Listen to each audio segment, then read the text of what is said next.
அனைவருக்கும் வணக்கம். வடைச்சட்டி வச்சுருக்கிறேன். இன்றைக்கி வந்து தேங்காய் பருப்பு செய்யலான் இருக்கிறேங்க. தேங்காய் பருப்பு செய்கிறதுக்கு பாருங்கள், இந்த டம்ளரில் 1 டம்ளர் தண்ணி ஊற்றிக்கணும். தண்ணி ஊற்றியாச்சு. தண்ணி லைட்டாக சூடாகட்டும். தண்ணி நல்லா சூடாகிடுச்சுங்க. அடுத்தது சர்க்கரை போடணும். தேங்காய் பருப்பு சர்க்கரை போடணும். பாருங்கள், இந்த டப்பாவில் 3/4 கிலோ சர்க்கரை இருக்குது. நான் அப்படியே போடுறேன்.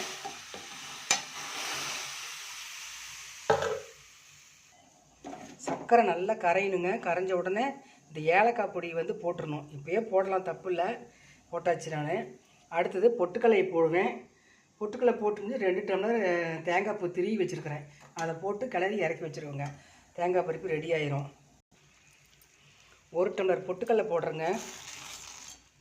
அப்போ தான் மென்று சாப்பிட்றதுக்கு நல்லாயிருக்கும்.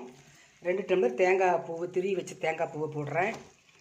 இது நல்லாயிருக்கும், டேஸ்ட்டாக இருக்கும் சாப்பிட்றதுக்கு. தேங்காய் பருப்பு ரெடி ஆகிடுச்சு பாருங்கள். நல்லா வெந்துருச்சு. தேங்காயும் பொட்டுக்கல்லையும் நல்லா வெந்துருச்சு. ஏலக்காய் போட்டு கொஞ்சம் நெய் ஊற்றிருக்கேன். தட்டத்தில் எடுத்து ஊற்றணும்.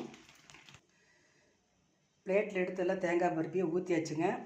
ஒரு 5 நிமிஷம் ஆறின உடனே, லைட்டாக ஆறின உடனே கத்தி எடுத்து கட் பண்ணிட வேண்டியதான்.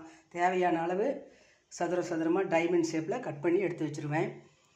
அடிக்கடி நீங்களும் தேங்காய் பருப்பெல்லாம் செஞ்சு சாப்பிடுங்க. ரொம்ப ஈஸியான வேலை. தேங்காய் பருப்பு 1/2 மணி நேரத்தில் செஞ்சு முடிச்சிடலாம். Thank you.